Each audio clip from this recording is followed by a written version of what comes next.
1, 2 का 1 और 4 का 1। इस प्रकार ये 7 अंक की यूनिट है, जिसमें से 4 का, 2 का और 1 का इस टाइप से क्वेश्चन आते हैं। खैर वो बात की बात है। अब हम सबसे पहले जान लेते हैं कि इस पाठ का नाम आखिर वास्तविक संख्या क्यों रखा गया है।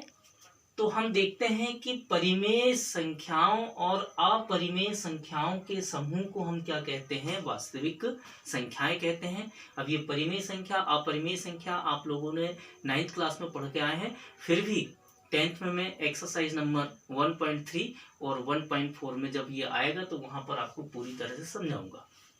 मित्रों, ये यूनान के एक गणितज्ञ हुए जिनका नाम यूक्लिड था।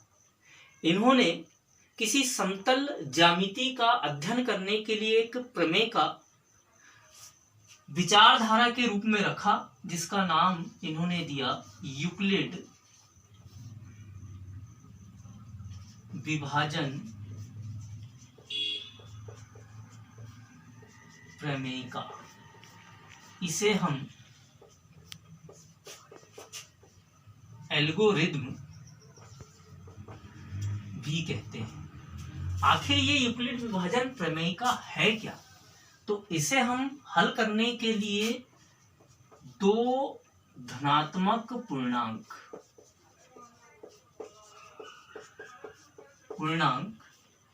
A और B दिए होने पर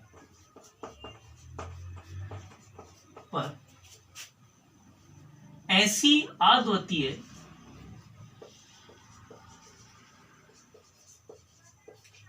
पूर्ण संख्याएं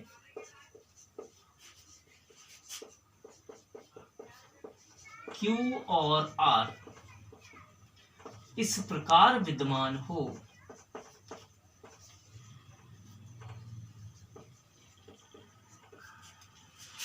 कि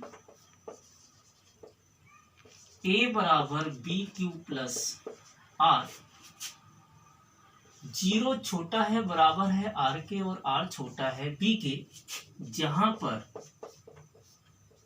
A भाज्य संख्या है,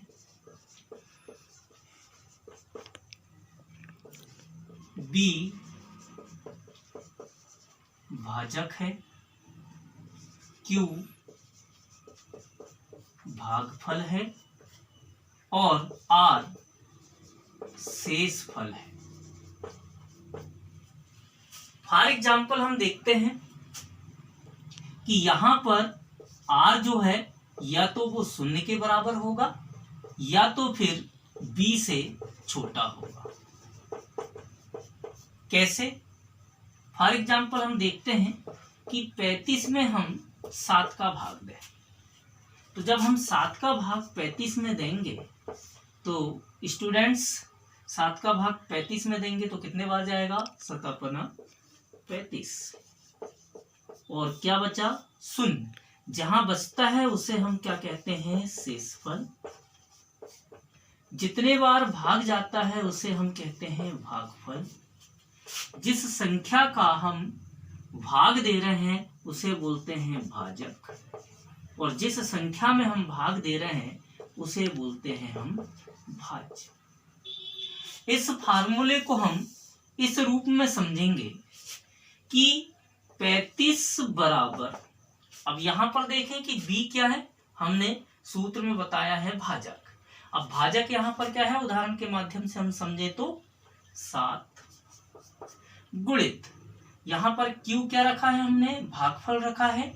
अब देखिए भागफल यानी कितना है, यहाँ 5, कितने बार भाग गया? 5 बार, तो गुणित 5 धन। अब यहां पर देखें R क्या है? शेषफल है, तो हमारा शेषफल प्रयुक्त उदाहरण में क्या आया है? 0 आया है। इस प्रकार हम ये यूक्लिड विभाजन प्रमेयिका को समझते हैं। यानी हम अपने शब्दों में जब कहें कि जब किसी संख्या में किसी अन्य संख्या का भाग दिया जाए तो जितने बार भाग जाता है उसे हम भागफल कहते हैं और जो शेष बचता है उसे हम शेषफल कहते हैं। इसे हम साधारण शब्दों में समझेंगे। अब हम एक्सरसाइज 1.1 इसे हल करेंगे।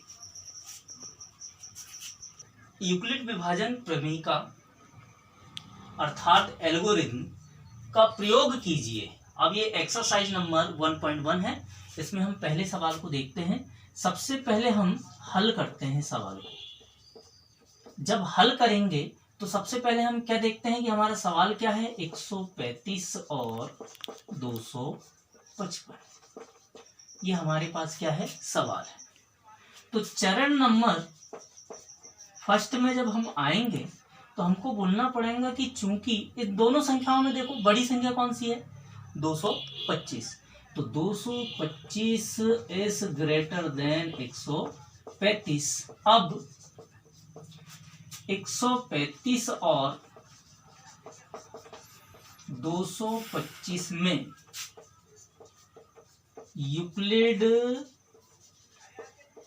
विभाजन।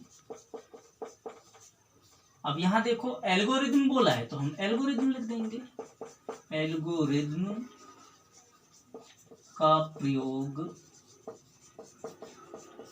करने पर हम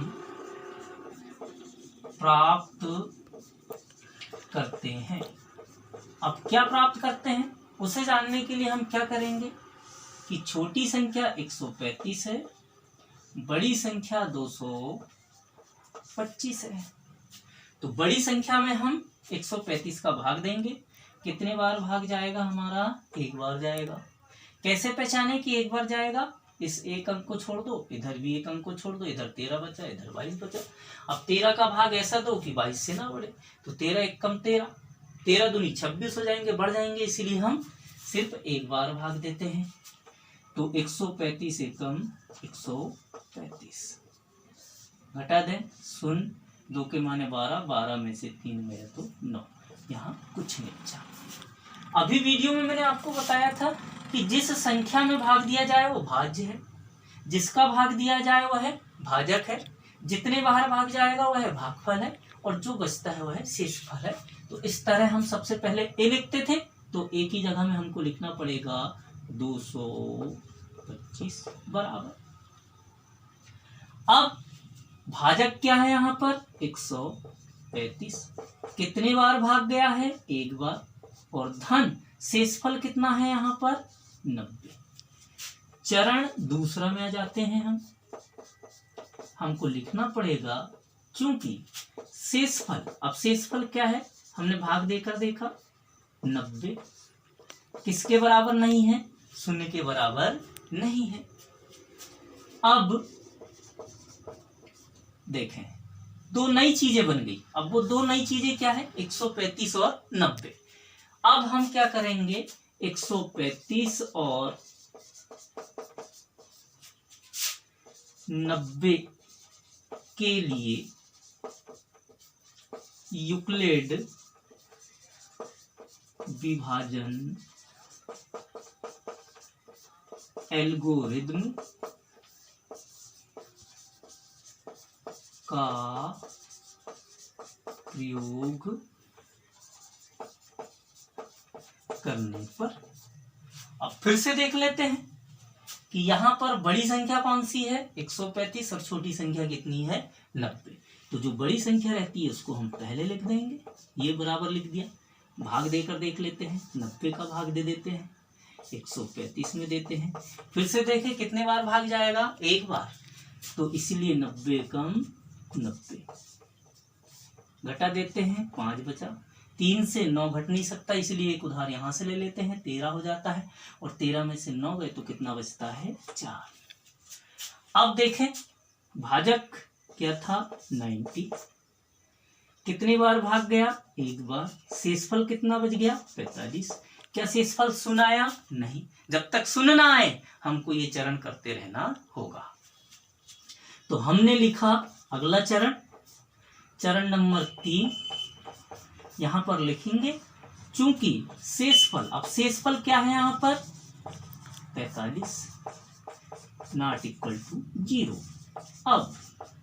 अब दो नई चीजें बनी हमारी। अब ये दोनों की दोनों नए हो गए, यहाँ पर 135 आया था, यहाँ भी 135 आया था।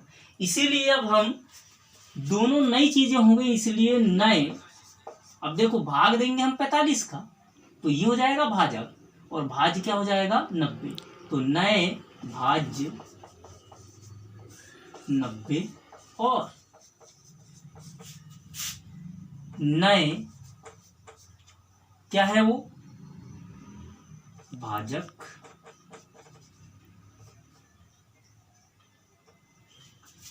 पैतालीस के लिए यूक्लिड विभाजन